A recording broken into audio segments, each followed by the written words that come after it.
चलिए, आज की क्लास में हम सबसे पहले पढ़ेंगे कि जो नवग्रह हैं और कुंडली में जो 12 भाव है, इन सबके प्रकार क्या क्या है,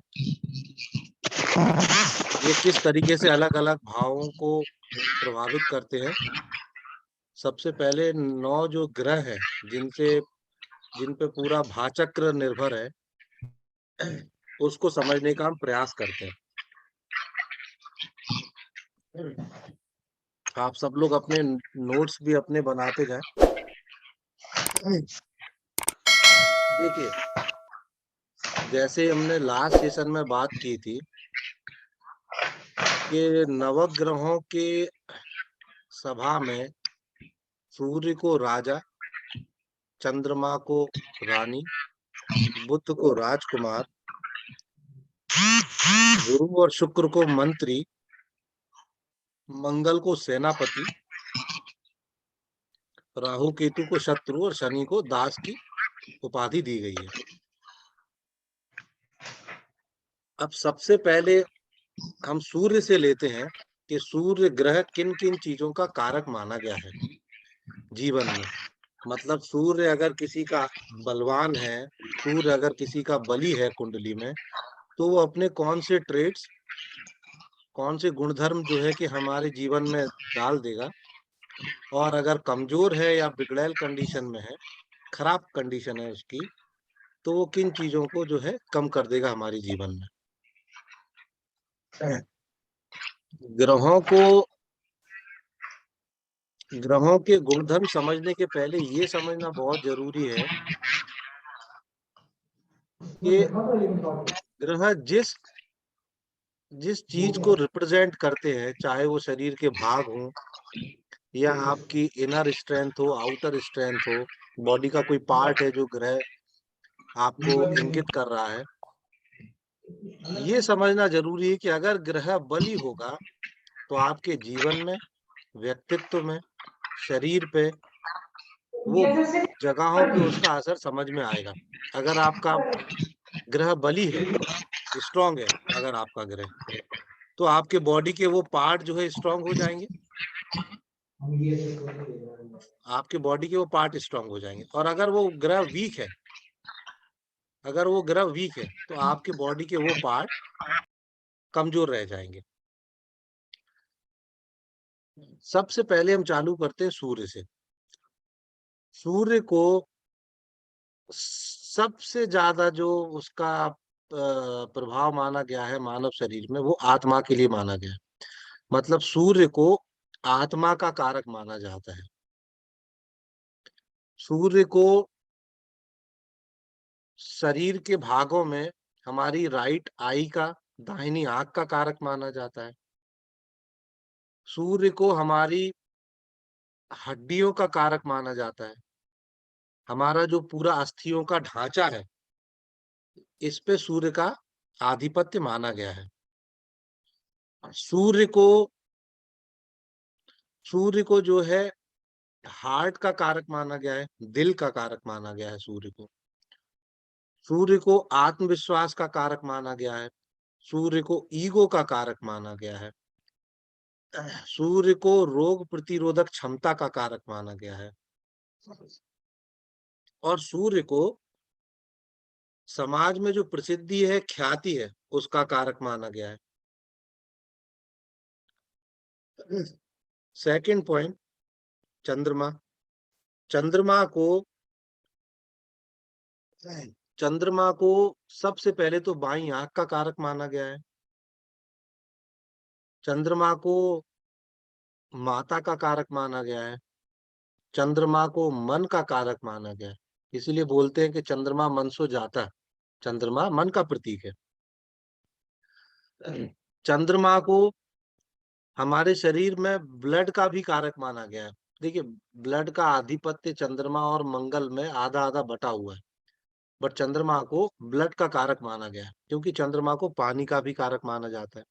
इसीलिए हमारी बॉडी 70% पानी से बनी हुई है, तो चंद्रमा को पानी का भी कारक माना जाता है। ब्लड का कारक माना जाता है। इसीलिए देखते हैं कि जब भी किसी की कुंडली में चंद्रमा पीड़ित अवस्था में होता है, तो फुल मून या अमावस्या वाले दिन ऐसे व्यक्तियों को थोड़ी-सी शारीरिक अस्वस्थताएँ हो जाती हैं। मानसिक रूप से तंग हो जाते हैं, ब्लड प्रेशर अप डाउन होने लगता है, डिहाइड्रेशन की समस्या होने लगती है, सिकल माइंड हो जाते हैं, क्योंकि चंद्रमा को मन का, ब्लड का, इमोशंस का कारक माना गया है। चंद्रमा को स्वाद इंद्री भी माना गया है, चंद्रमा को भोजन का भी कारक माना गया है। चंद्रमा को चंचल बहुत माना गया है। सारे नवग्रहों में चंद्रमा की जो गति है, वो सबसे ज़्यादा तीव्र मानी गई है चंद्रमा की गति। सबसे ज़्यादा तीव्र चंद्रमा को माना गया है। चंद्रमा चंचलता का प्रतीक माना गया है। इसीलिए हम बोलते हैं कि जब चंद्रमा पीड़ित होता है, सबसे पहले मन परेशान हो जाता है। मन क्यों परेशान हो जाता है भाई? मन इसलिए परेशान हो जाता है क्योंकि चंद्रमा की गति तेज है और मन से ज़्यादा तेज गति किसी की है नहीं। इसीलिए चंद्रमा को मन का कारक माना गया। उसके बाद आते हैं हम मंगल पे। मंगल को हमारी आई साइट का, रोशनी का कारक माना जाता है सबसे पहले तो। मंगल को हमारे गुर्दे का कारक माना जाता है। छोटे भाई-बहन का कारक मंगल को माना जाता है। मंगल को फ्लेश एंड बोन्स का कारक माना जाता है। बॉडी में हीमोग्लोबिन का कारक माना जाता है मंगल को। मंगल को धैर्य का कारक भी माना जाता है। पेशेंस जो है उसका कारक मंगल को माना गया है। मंगल एनर्जी का कारक है। आपकी बॉडी जो चल रही है, वो उसको चलाने के लिए एक एनर्जी की ज़रूरत है ना, उसको चलाने के लिए एनर्जी की ज़रूरत है। तो उसके लिए मंगल को उसका कारक माना गया है। मंगल को आपकी इनर और आउटर स्ट्रेंथ का कारक माना गया है और मंगल को अपनी आपकी मसल्स का कारक माना गया है। मसल्स पावर होता है ना, मसल पावर, तो मंगल को उसका कारक माना गया है। एक ही ग्रह के बहुत सारे कारक बिंदु हैं, कुछ इनर बॉडी के लिए, कुछ आउटर बॉडी के लिए। अभी बिगिनिंग में हम जो मूलभूत कारक तत्व हैं उन ग्रहों के, अभी उनको समझेंगे। उनके बाद धीरे-धीरे लेटर ऑन क्लास में हम समझना चालू करेंगे कि ग्रहों का डिटेल वर्ज़न में एक ही ग्रह को लेके जो है पूरा का पूरा सेशन खत्म किया जा सकता है ना?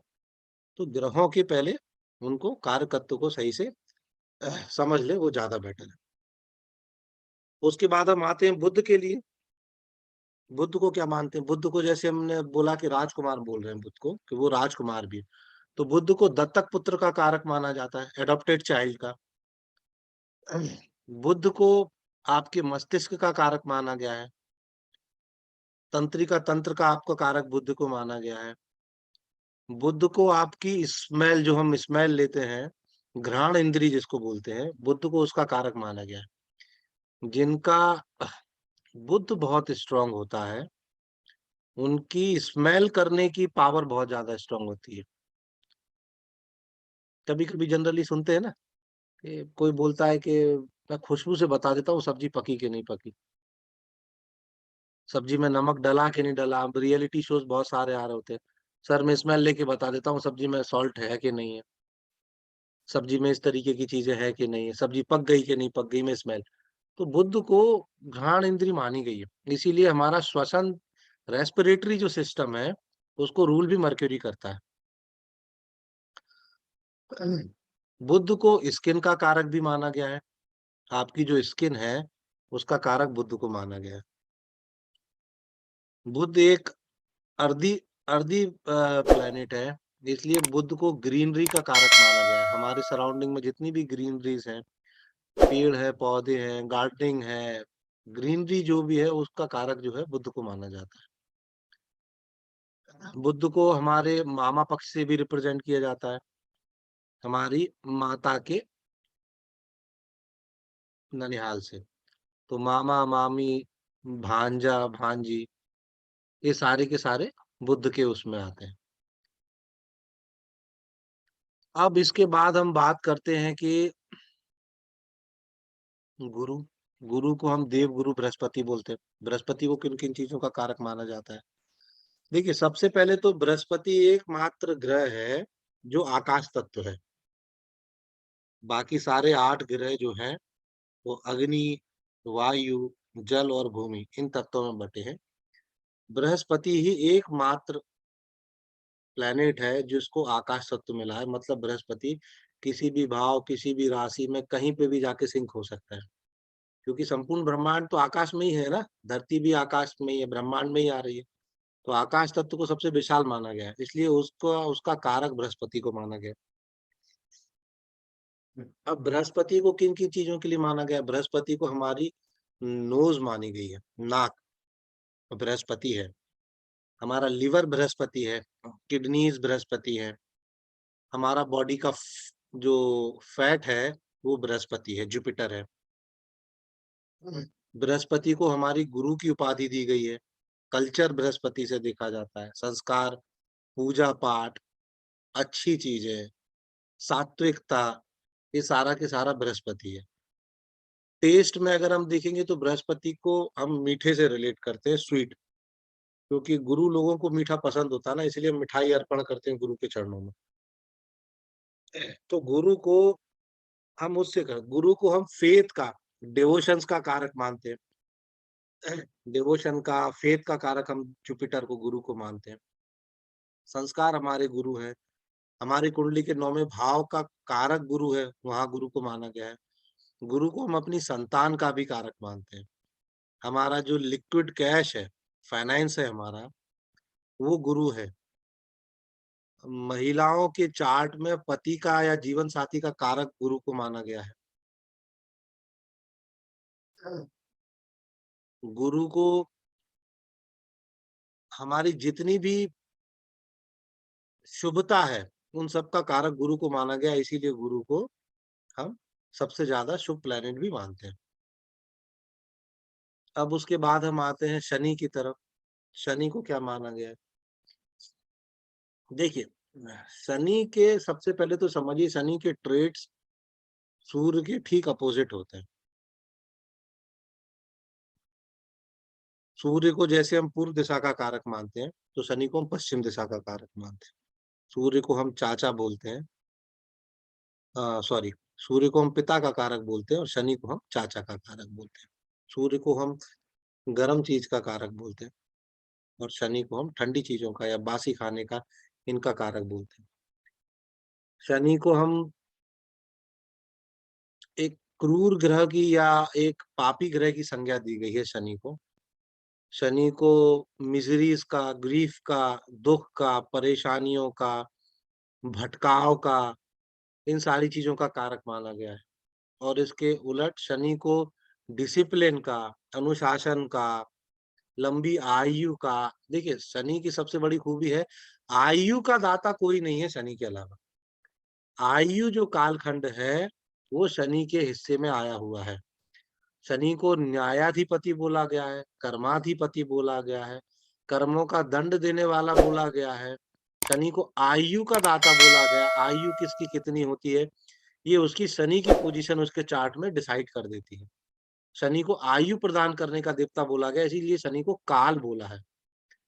शनि को समय बोला गया है, काल बोला है, इसीलिए शनि के आराध्य देव महादेव को माना जाता है, जिनको हम महाकाल बोलते हैं। आप लोगों को सबको समझ आ रहा है या किसी को कोई अभी डाउट है पूछने में? एक एक करके अपने को अनम्यूट कर ले, अगर किसी को, तो पहले हैंड रेज कर दे अगर किसी को कोई डाउट आ रहा है तो।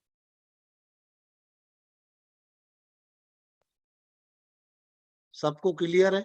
मृणाल जी, नमः शिवाय, मिसेस त्रिवेदी, सब क्लियर है? जी सर, नवीन क्लियर है। जी,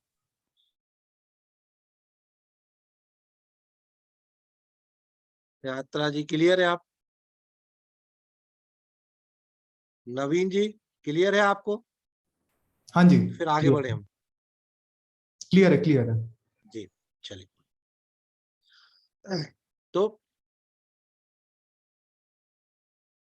जुपिटर को, सॉरी, शनि को काल का, आयु का कारक माना गया है।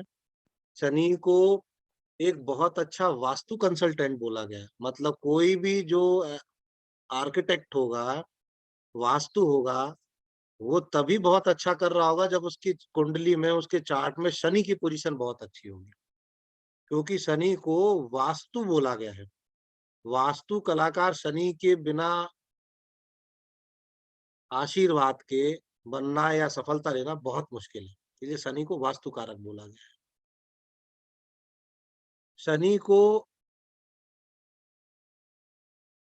लंबे समय की बीमारियां देने का कारक बोला गया है।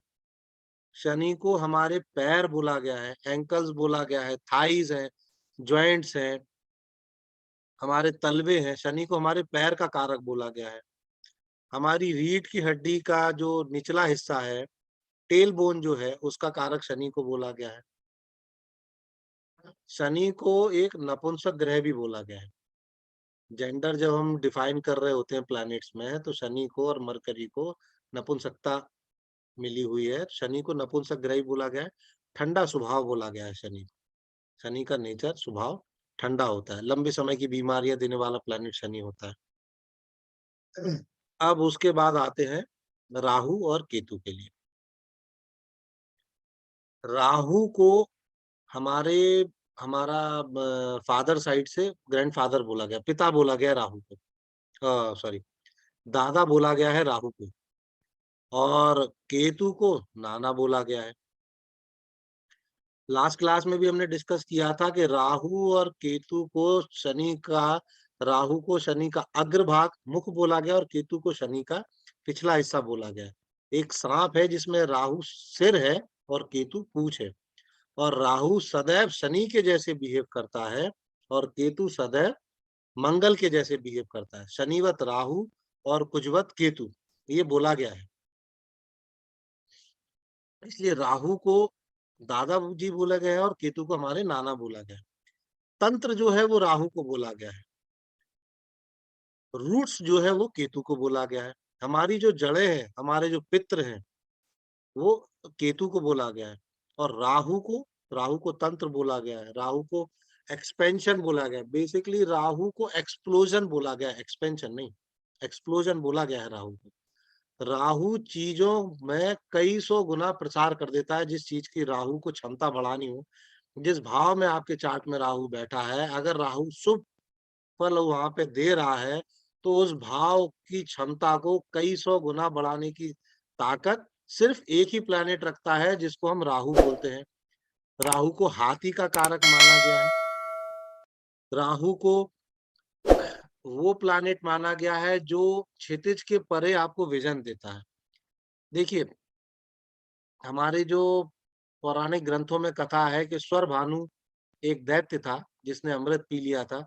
नारायण ने जब सुदर्शन चक्र से उसका वध किया, तो सिर वाला पार्ट जो है वो राहु बना और धड़ वाला हिस्सा केतु बना। सारी की सारी हमारी ज्ञानेंद्रियां धड़ सिर वाले हिस्से में ही हैं। Eyes, nose, mouth, ear, sense करना, ब्रेन, सारी की सारी ज्ञानेंद्रियां हमारे सिर में।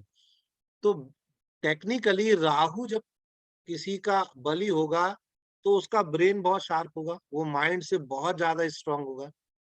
वो चुटकियों में बैठे बैठे चीजें सारी की सारी कंप्लीट कर लेगा। उसका विजन बहुत स्ट्रांग होगा। इसीलिए बोलते हैं कि जिनका राहु बहुत स्ट्रांग होता है, उनकी मेमोरी जो है फोटोग्राफिक मेमोरी होती है। उनको रास्ते दिमाग में छप जाते हैं। हम कहीं किसी बड़ी मेट्रो सिटी में ट्रेवल कर रहे होते हैं ना, तो कोई लोग साइन बोर्ड देख के रास्ते याद करते हैं, जीपीएस देख के। जिनका राहु बहुत स्ट्रांग होगा ना, उनकी फोटोग्राफिक मेमोरी होगी। वो एक बार जिस रास्ते से निकल जाएंगे ना, उसकी पिक्चर उनके दिमाग में कहीं छप जाती है। जैसे ही फिर वो उस रास्ते पे जाएंगे, बोलेंगे इस रास्ते से मैं निकला हूँ, यहाँ पे देखो एक बिल्डिंग के पीछे एक पेड़ था, एक पानी की टंकी थी, यहाँ से मुझे राइट लेना था, यहाँ से मुझे लेफ्ट लेना था। उसने कहीं जॉट डाउन नहीं किया होता है। वो उसके ब्रेन में कहीं ना कहीं वो पिक्चर छपी होती है। इतनी शार्प मेमोरी राहु करता है। राहु आपकी रिसर्च है। जितने भी साइंटिस्ट हुए हैं, उनका राहु कहीं ना कहीं बहुत पावरफुल प्ले कर रहा होता है उनके चार्ट में। पॉलिटिशियंस, हकीकत में आज के पॉलिटिशियन सारे राहु के ही कारक माने गए हैं, क्योंकि राहु फ्रॉड का, धोखे का, चीटिंग का, इनका कारक माना गया है। राहु आपको, अगर मैं बोलूं कि राहु को हम अगर किस तरीके से रहेंगे, राहु एक इल्यूजन है, एक जादूगर है। वो जादू दिखाएगा, आप उसको देख के हतप्रभ हो जाएंगे, मगर जब आप पीछे पाएंगे तो आपको समझ में आएगा कि एक्चुअली पर्दे के पीछे कुछ था ही नहीं, सिर्फ एक इल्यूजन था। और मैजिशियन वो इल्यूजन करके चला गया, तालियां बजवा के चला गया। ठीक उसी तरीके से राहु करता है। राहु आपको इतना ज्यादा भ्रम दे देगा चार्ट में कि आप आसमान में उड़ने लगेंगे, और फिर जब गिरते हैं आसमान की ऊंचाई से, तो फिर भगवान ही मालिक है। तो राहु को भ्रम का कारक बोला गया है। राहु को एक राज परिवार में पैदा हुआ माना गया है। तो राहु जिसका बलि होता है, ऐसा आदमी एक राजशाही या लेविश लाइफ को जीना पसंद करता है। राहु को प्रसार माना गया है। तो राहु को बड़े घरों में, बड़े ऑफिसेज में, चौड़े से खोले हुए हिस्सों में रहने की आदत मानी गई है। ठीक उसके उलट केतु को रूट्स माना गया है। केतु को हमारी जड़ें माना गया है। हमारा पैतृक जो चीजें चली आ रही है वो मानी गई है। आयुर्वेदा केतु को माना गया है, योगा केतु को माना गया है, मोक्ष बेसिकली केतु को माना गया है। केतु को हमारे मोक्ष का कारक बोला गया है कि मोक्ष जो है वो केतु है। आपका जुड़ाव जो है वो केतु है। मुक्ति जो है केतु है। उसके उलट इनसिक्योरिटी जो है वो राहु है। Cause of materialistic desire Rahu है, जबकि केतु डिटैचमेंट है। मटेरियलिस्टिक डिजायर से जो डिटैचमेंट है वो आपका केतु है। तो नवग्रहों में अलग अलग अलग भावों को अलग अलग प्लैनेट रूल कर रहे होते हैं। देखिए, बॉडी में पेट से रिलेटेड जो चीजें हैं वो केतु की है। आप तो बीमारियां जो है वो केतु की हैं। केतु किसी का अगर परेशान कर रहा है किसी के चार्ट में, तो उसको पेट संबंधित परेशानी होगी, और वो सब कुछ डायग्नोस करा चुका होगा, बट फिर भी वो डिजीज फाइंड आउट नहीं हो पाएगी मेडिकल साइंस में, क्योंकि केतु केतु आपकी गुप्त बीमारी है, गुप्त रोग केतु है। पेट से रिलेटेड आपको जो भी तकलीफ है वो केतु देगा। आपके माइंड से रिलेटेड जो प्रॉब्लम्स होगी वो राहु देगा, क्योंकि वो आपकी ज्ञानेंद्रिय है। उसने आपका धड़ पकड़ा हुआ है, सिर पकड़ा हुआ हेड राहु ने, और केतु ने आपकी रेस्ट ऑफ द बॉडी को लिया हुआ है। केतु हेडलेस है। इसीलिए बोला जाता है कि केतु की एनर्जी वो है कि या तो केतु आपको ऊंचाइयों पे ले जाएगा, और नहीं तो पटकेगा तो बिल्कुल नीचे लाके पटक देगा, क्योंकि उसके पास हेड नहीं है। हेड नहीं है तो उसको ऐसे समझो कि मान लीजिए कोई इंसान है जिसके पास में हेड ही नहीं है, ज्ञानेंद्रिया नहीं है, तो क्या बोला गया है कि अगर वो मान लीजिए उसके चलने के रास्ते में सीढ़ी आ गई, तो काउंट नहीं करेगा ना, वो चढ़ता चला जाएगा, चढ़ता चला जाएगा, चढ़ता चला जाएगा, जहां तक सीढ़ी जाएगी वो चढ़ता चला जाएगा। और अगर वही उसके सामने खाई आ गई, तो भी वो चलते चलते सीधे आपको बिल्कुल स्टीप लेके जाएगा जहां तक वो बॉटम है खाई का। तो केतु जब गिराएगा तो बिल्कुल नीचे, चढ़ा देगा तो बिल्कुल ऊपर, क्योंकि वो हेडलेस है। वो वन डायमेंशनल एनर्जी है केतु की, बिल्कुल प्योर। आपके लिए चलेगी या आपके विरुद्ध चलेगी, या आपके चार्ट में केतु की पोजीशन डिसाइड कर देगी। स्ट्रीट डॉग्स जो है वो केतु का कारक माने गए हैं। जितने भी लोग ये जोड़ते हैं, जो अलख निरंजन जो बोलते हैं, अलख निरंजन और इस तरीके के जो लोग आते हैं, वो केतु का कारक माने गए। केतु को एक सेकंड।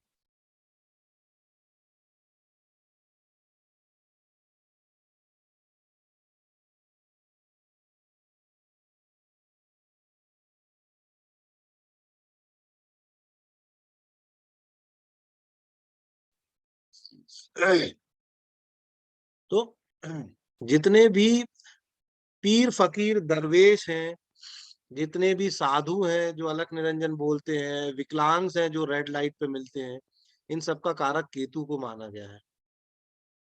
जितने भी तांत्रिक हैं जो तंत्र कर रहे होते हैं, शमशान में बैठ के जो सिद्धि प्राप्त कर रहे होते हैं, उनको राहु माना गया है। देखिए, राहु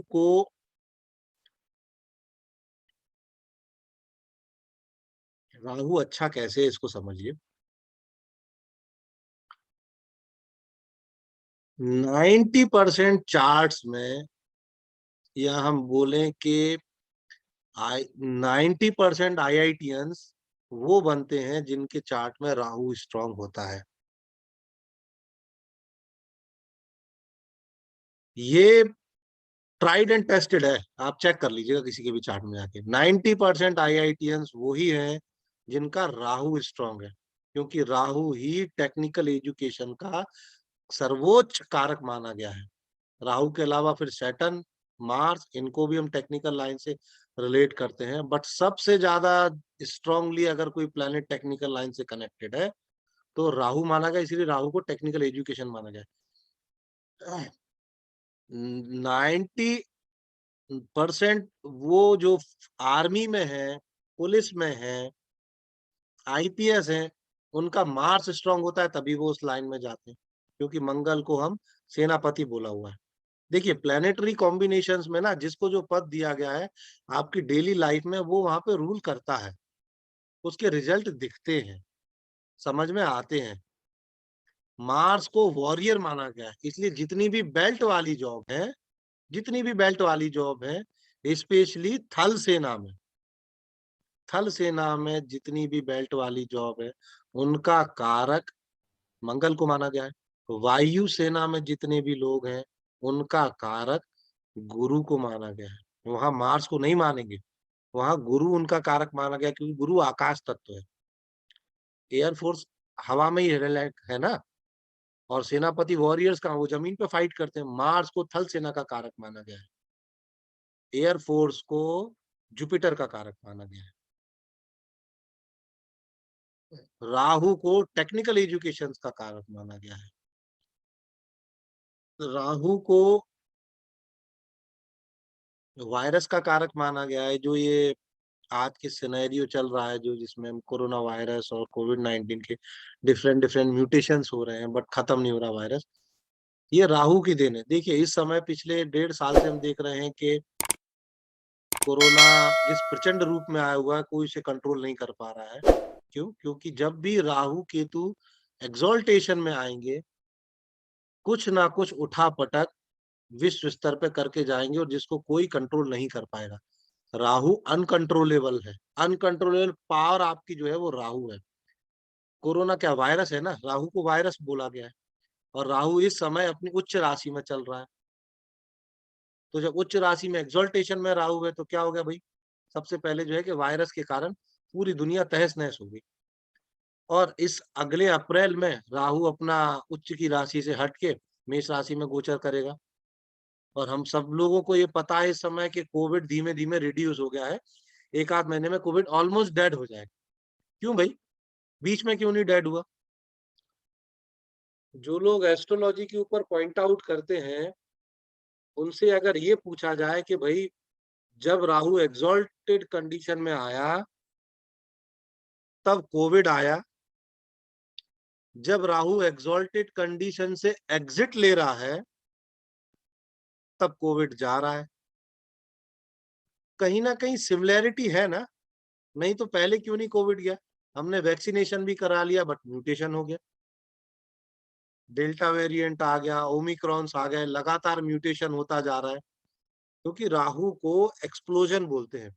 और हम कोविड में देख रहे हैं किस तरीके से एक्सप्लोजन हुआ। तो राहु को वायरस का कारक माना गया है। केतु को हमारे आयुर्वेदा माना गया है, केतु को हमारा रूट्स माना गया है, और डिफरेंट डिफरेंट चीज जो है वो हम केतु से कनेक्ट कर रहे होते हैं। तो ये है हमारे नवग्रह।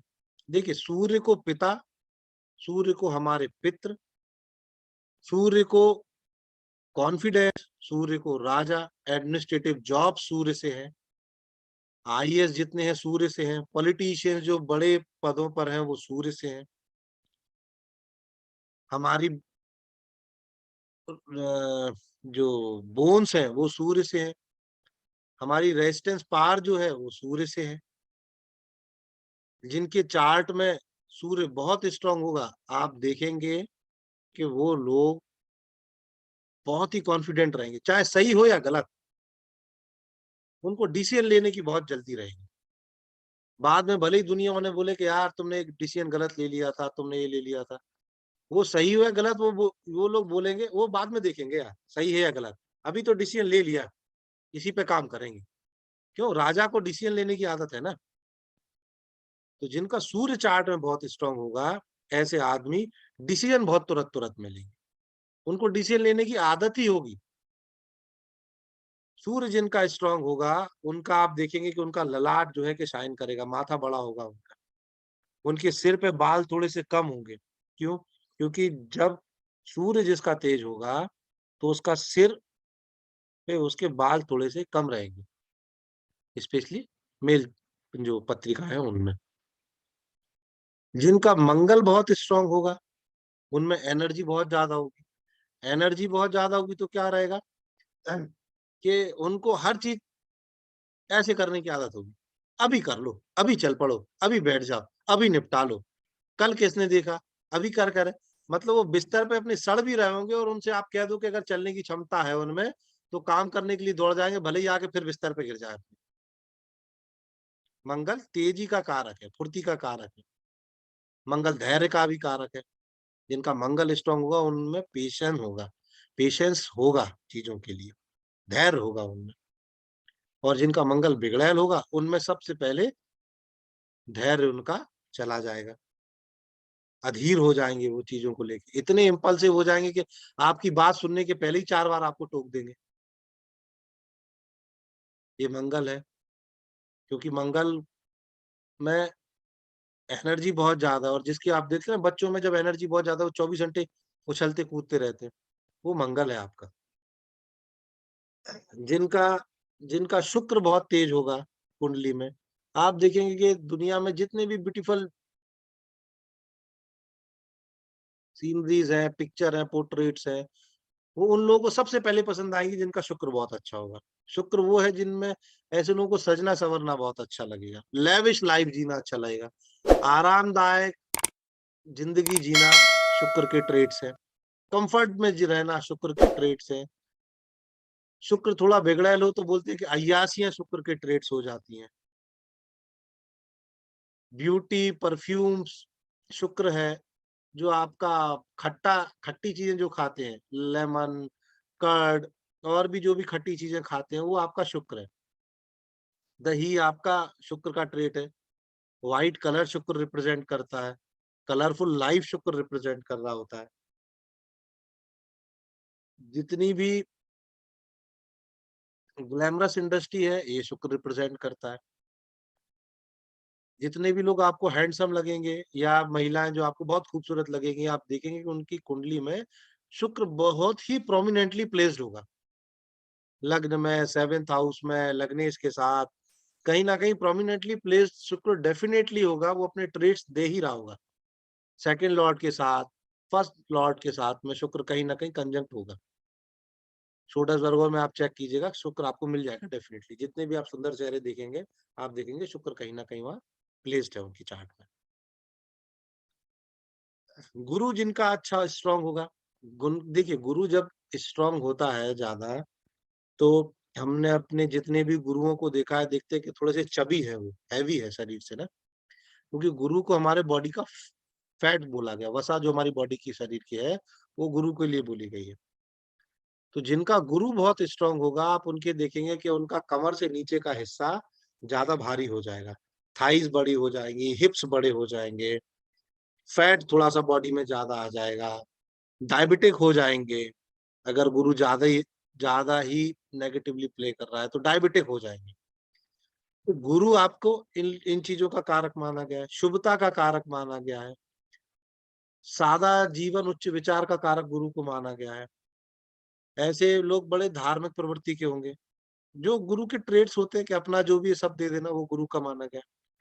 शनि जिसकी कुंडली में मजबूत होगा, ऐसा व्यक्ति डिसिप्लिन्ड होगा, स्ट्रिक्ट होगा, सही को सही और गलत को गलत बोलने वाला होगा। शनि को शत्रुहंता भी बोला गया है। शनि को आयु का कारक भी बोला गया है, जैसे हमने पहले भी बोला था। और मजे की एक बात जो मैं आपको अपने रिसर्च से बताऊं, ये बहुत इंपॉर्टेंट बात है, आप सब लोग चाहें तो जॉट डाउन कर लें।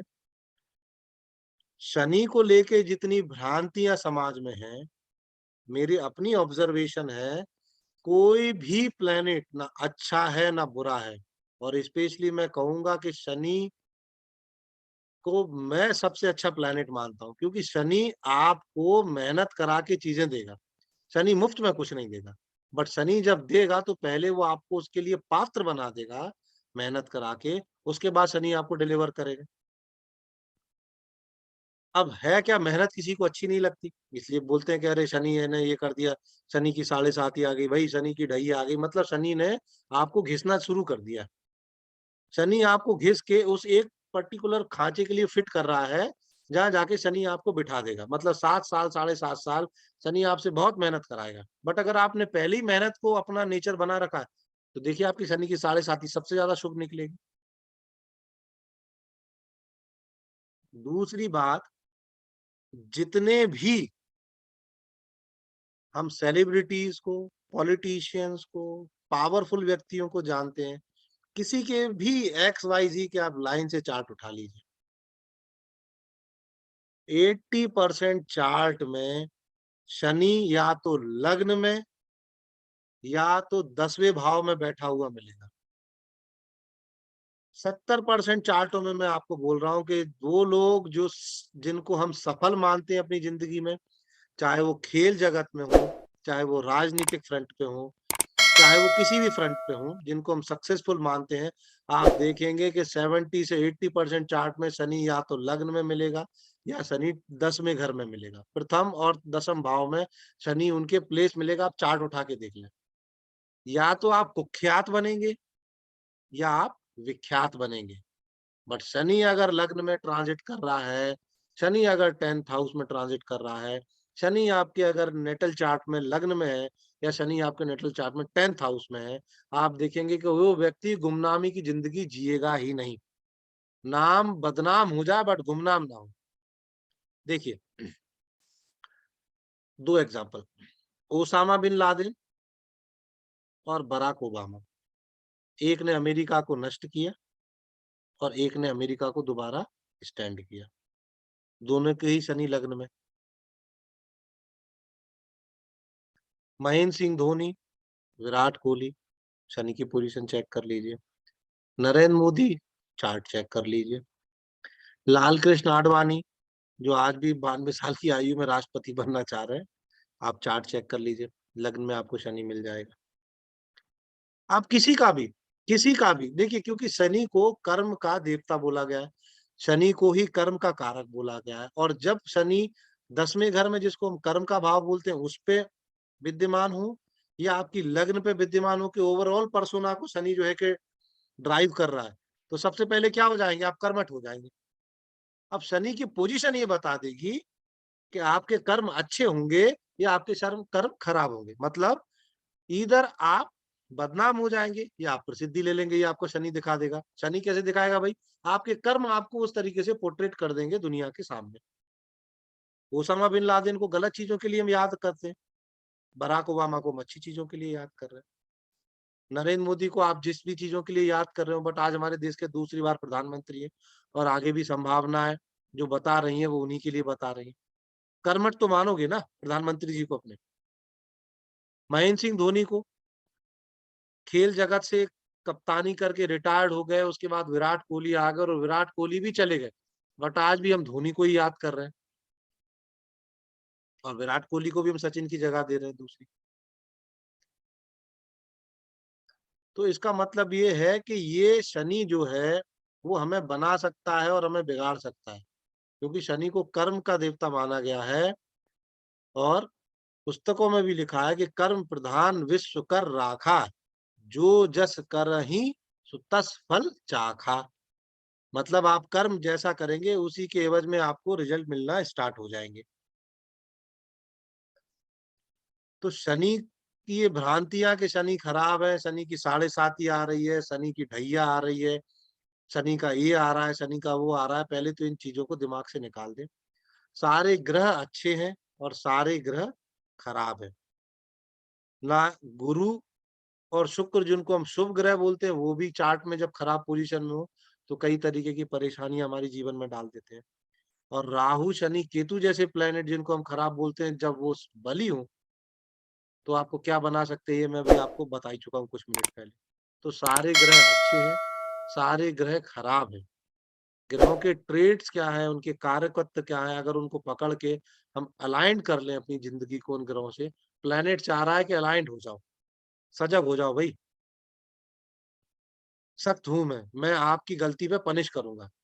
और एक टीचर होता है जो बिल्कुल ही सॉफ्ट होता है, बच्चे ऊधम कर रहे हैं क्लास में, वो चीखता-चिल्लाता जा रहा है, बच्चे नहीं मान रहे। मगर जो स्ट्रिक्ट टीचर होगा उसी क्लास में देखिए अब सन्नाटा पसरा रहेगा। तो शनि स्ट्रिक्ट है, आप एक गलती करोगे, एक गलती की जो सज़ा है वो डिसाइडेड है। न्यायाधीश ने जैसे किया हुआ है कि आपने अगर किसी का मर्डर किया और साक्ष्य प्रस्तुत हो गए तो आपको फांसी दे देंगे। भावनाओं से कानून का कोई लेना-देना नहीं। इसीलिए शनि को हम स्ट्रिक्ट बोलना शुरू कर देते हैं। तो आज की क्लास में ये हो गए हमारे नवग्रह और उनके प्रकार, शरीर पे किन-किन अंगों को प्रभावित करते हैं, ये सारी चीज़ें। अब आप लोगों का अगर कोई क्वेश्चन है तो वन बाय वन करके अपने हैंड रेज़ कर लीजिए और क्वेश्चन पूछ लीजिए बारी-बारी, अनम्यूट करके। यात्रा जी आपका कोई सवाल? सर ये कैसे पता चलेगा हमें कि मंगल बिगड़ेल है या अच्छा है उस व्यक्ति आपकी का? आवाज़ नहीं आ रही, यात्रा जी। ये कैसे मालूम चलेगा हमें कि मंगल उस व्यक्ति का बिगड़ेल है या मैडम अच्छा आपकी है? आवाज़ नहीं आ रही।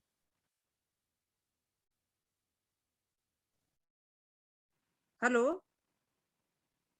हेलो? नहीं, कोई टेक्निकल एरर है शायद, आपकी आवाज़ नहीं आ रही। आप चैट बॉक्स में डाल दीजिएगा अपना सवाल। न सर आ रही है आवाज़ तो नहीं, मुझे नहीं आ रही आवाज़। मुझे आवाज़ नहीं आ रही। मेरी आ रही है सर। 1 second, 1 second.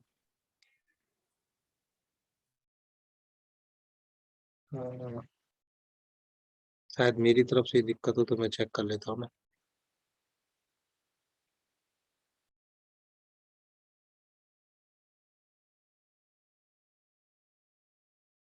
हुँ।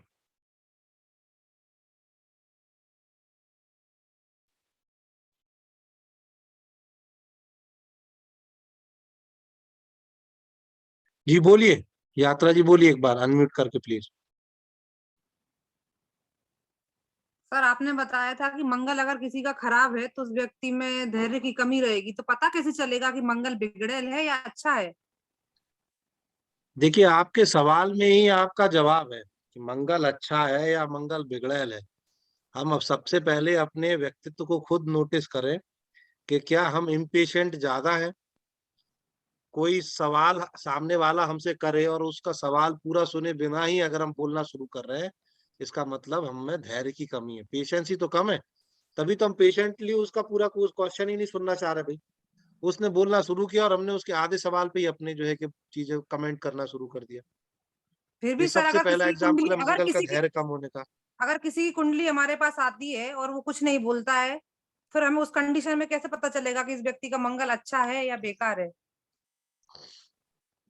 देखिए, फिर वो वाली कंडीशन अभी हम यात्रा जी अभी हम थोड़ी वो आगे एडवांस क्लास में उसमें हम पहुँचेंगे।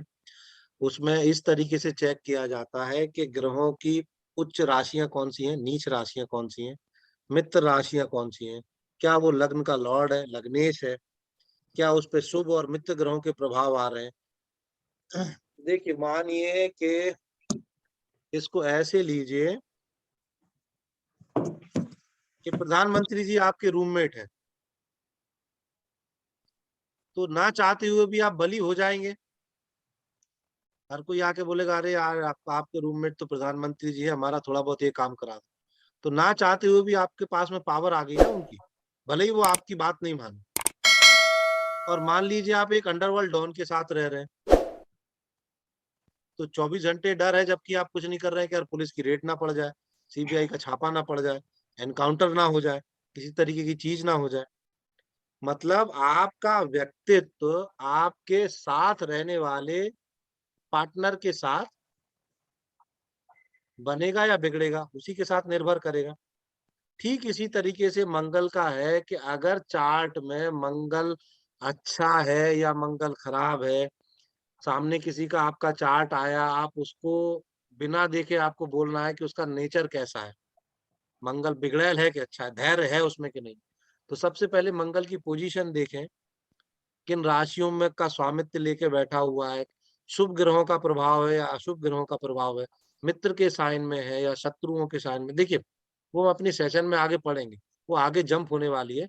बट हम मंगल के प्रभाव को देख सकते हैं, उन उस पे किन ग्रहों का प्रभाव है, किन ग्रहों के साथ बैठा है। गुरु के साथ बैठा हुआ है, चंद्रमा के साथ बैठा हुआ है, मंगल जो है कंफर्टेबल कंडीशन में, अच्छी अपनी स्वराशि में बैठा हुआ है, मंगल कंफर्टेबल कंडीशन में, है ना। अंजना जी, कोई जिसका अपना है आप हैंड रेज करें, फिर हम सेशन को एंड करें। किसी को कोई डाउट है तो अपने आप को अनम्यूट कर लें। सर आपने राहु सर का जो बताया था, अम, हाँ मृणाल जी। सर आपने बाकी सारे ग्रहों का तो बताया है, लेकिन ये शुक्र में सिर्फ ब्यूटी या फिर सुंदर चीजों के अलावा किन चीजों को रिप्रेजेंट करता है ये, और बॉडी में कोई पार्ट्स रिप्रेजेंट करता है शुक्र? शुक्र आपकी आई साइड में आपकी रेटिना को रिप्रेजेंट करता है। अच्छा। शुक्र आपके कंफर्ट को रिप्रेजेंट करता है। शुक्र कार्स को रिप्रेजेंट करता है, व्हीकल्स को शुक्र रिप्रेजेंट करता है।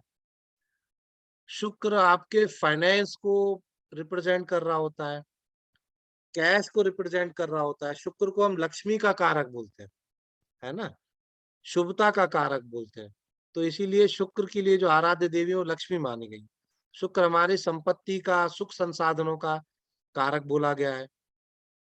ब्यूटी इसलिए बोला गया क्योंकि शुक्र ब्यूटी है, तो आपकी ओवरऑल पर्सनैलिटी अगर अच्छी है, हम क्या बोलेंगे, अगर किसी, हम सुंदरता क्या बोलते हैं, किसी की कद काठी एक सही रेशियो में है, सही अनुपात में है, तो हम उसको ब्यूटीफुल बोलते हैं या हैंडसम बोल देंगे। हाँ यार, लंबा भी है, चौड़ा भी है, अच्छा है, मुंह बड़ा नहीं है, मुंह छोटा नहीं, सारी चीजें बढ़िया तरीके से है, फिट है, तो हमने उसको ब्यूटीफुल बोल दिया। शुक्र हमारी बॉडी में हमारी चिक्स का कारक माना गया है। शुक्र हमारी बॉडी में हमारी स्किन के ग्लो होने का कारक माना गया है।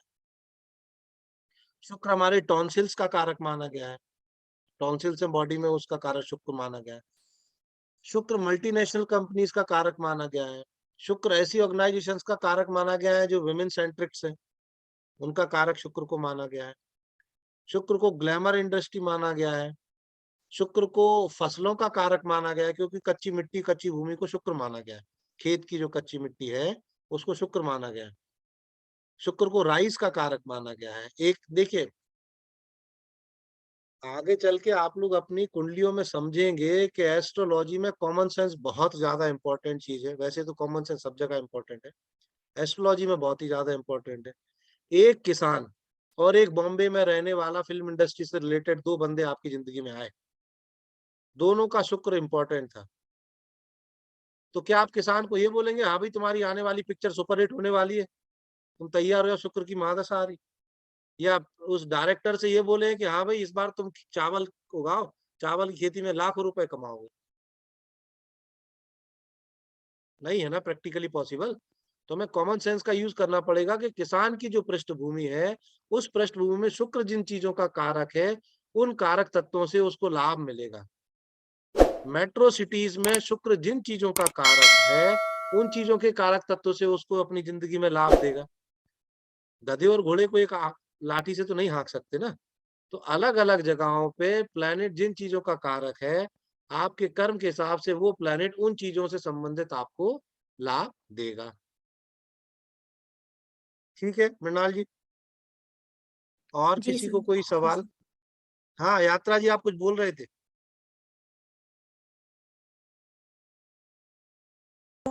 हेलो, हाँ आपने राहु का जो बताया था, तो आपकी बात बिल्कुल सही है सर, हाँ। कि राहु जिसका अच्छा होता है तो उसका विजन उसके माइंड में फोटो खिंच जाता है।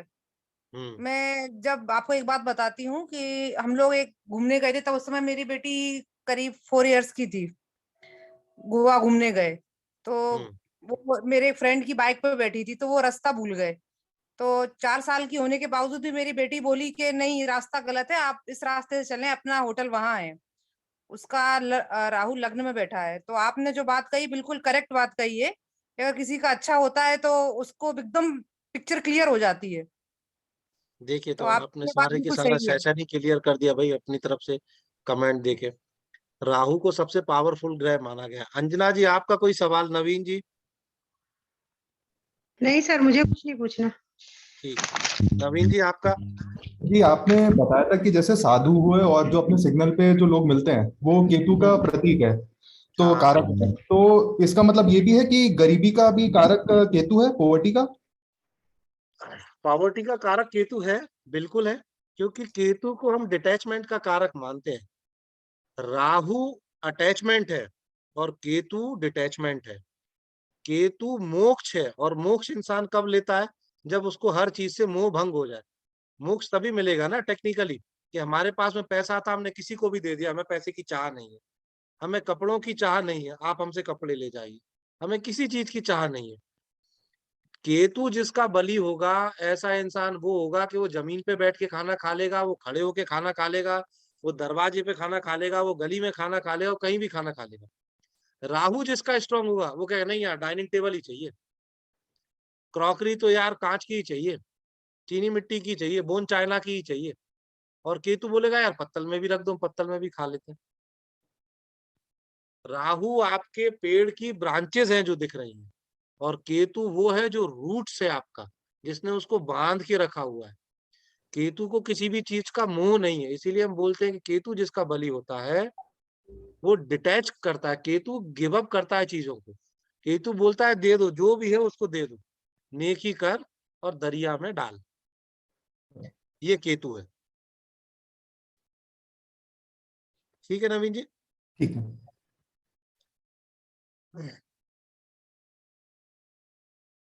हाँ हाँ, एनएसएस जी, हाँ जी बताइए एनएसएस जी। सर मेरा एक क्वेश्चन है, जैसे आपने बोला कि शनि लग्न में है तो उसका बढ़िया रहता है, और 10वें भाव में, जब 10वें घर में उनका, हाँ तो 10वें घर में अगर शनि है लेकिन उसको उसका फायदा नहीं मिल रहा हो, तो मतलब फिर कहाँ कमी आएगी उसकी? देखिए, ये कमी कहाँ आई और ये क्या चीजें आई, ये तो फिर आगे हम सेशन में जब चार्ट डिस्कस करेंगे उसमें बता पाएंगे। मगर इतना जरूर आप समझ लीजिए कि किसी के शनि लग्न में है या किसी के शनि 10वें घर में है, तो पहली बात तो ये श्योरिटी के साथ है, आप किसी को ही बोल सकते हैं कि ऐसा आदमी कर्मठ जरूर होगा। वो 10 साल की आयु से ही लग जाएगा काम करने के लिए, चाहे अच्छे काम करे और चाहे बुरे काम करे, कर्म पे लग जाएगा वो करने के लिए। अब कैसे कर्म करेगा, शनि उसको सही रिजल्ट क्यों नहीं दे रहा है, ये चार्ट की स्थितियों से निर्धारित होगा, ये हम अपने अगले सेशन में पढ़ेंगे। बट कर्मठ होगा, ये तय है। ठीक है? ठीक है, ओके। चलिए, तो मेरे ख्याल से आज का सेशन कंप्लीट करते हैं, फिर मिलते हैं अब किसी अगले सेशन में।